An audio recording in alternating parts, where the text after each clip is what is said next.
Haaland would come on in the second half, back from injury. Burnley would get one back. But in the end, Manchester City get the victory by 3-1. No, it's not really too much to discuss regarding this game, so let's go straight to it. Let's just take a look at how the bookies have the championship set as to who is going on to win it. City remain favourites. Liverpool top of the table, though, of course.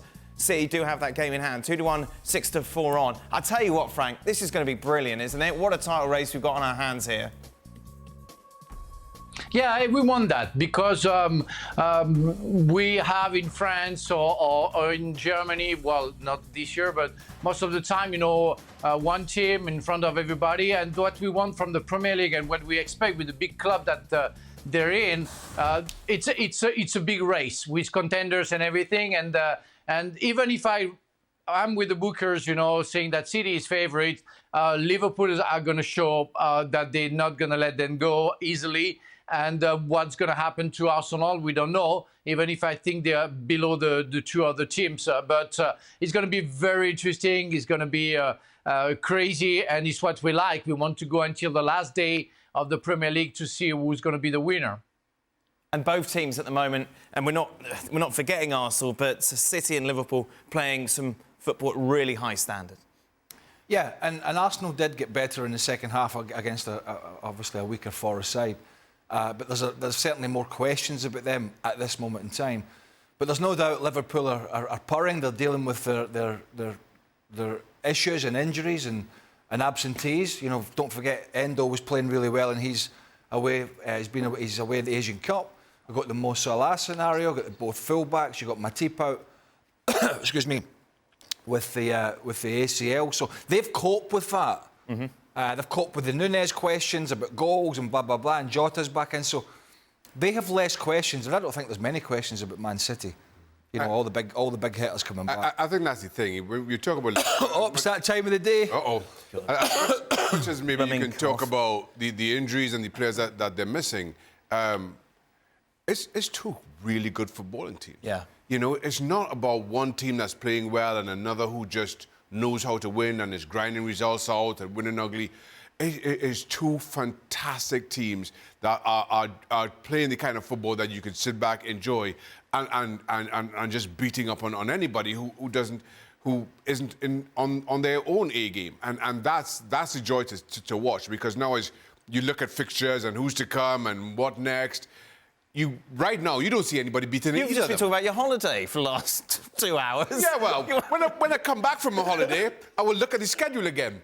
And, we figure things out. But up until then, you just can't see. You just don't see either of these two teams drop. But hold on, are we talking here like we talking here as if it's like a two-horse race? Are we... No. He mentioned Arsenal. I did mention Arsenal. He did. But I think at the moment, if you were going to say which two teams... No, hold on a minute. Is the Premier League winner the team that plays the best? No. Or the team that gets the best results? Well, obviously it's the latter. That's a different discussion. But over recent years, those two have gone hand in hand, be it City or Liverpool.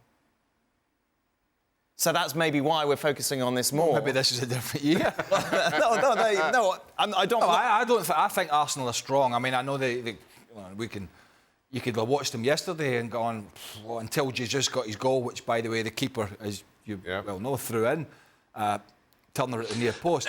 You're still looking at that position and going, well, they didn't get somebody's more replacements or somebody to help Nketiah and Jesus. Is that going to bite them in the backside?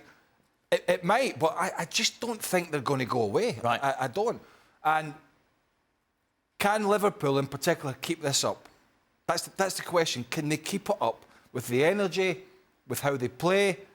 I'm not ruling Arsenal out. There we go. I'm overwhelmed. Craig. It's spread to Frank. You're coughing right now, so I'm gonna. I'm gonna step up. I think we can see for the last 3 games with De Bruyne coming back little by little, playing the first game from the beginning tonight. It's a huge difference. I mean, everything is becoming perfect from them, Rodri find his position back, score goals like he did in the Champions League final, and the guy De Bruyne distributes what he has done the best. Even on set pieces, they make it perfect. We see that Guardiola was very surprised and went to to almost kiss the set pieces coach. What they did with Alvarez was perfect. The ball that they give to I think Nunez on the first goal is great. That is the difference. That player makes City being almost perfect, and I don't see any other clubs and any other team in England who can be in that level so high with one guy stepping up.